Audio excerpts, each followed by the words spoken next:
When creating an event for the crew, you need to select the crew mode of operation. The options are daily, when each driver works on the car for 24 hours, or in shifts of 12 hours.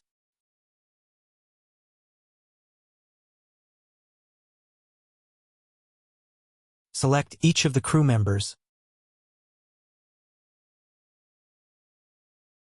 Also indicate the start time of the crew, when they will be provided with a car, and the end time of the event.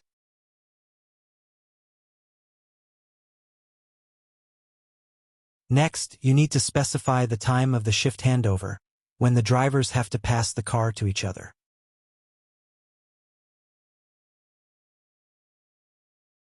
After you save the event, the required number of events will appear in the calendar, each of which corresponds to a shift of one or another crew member.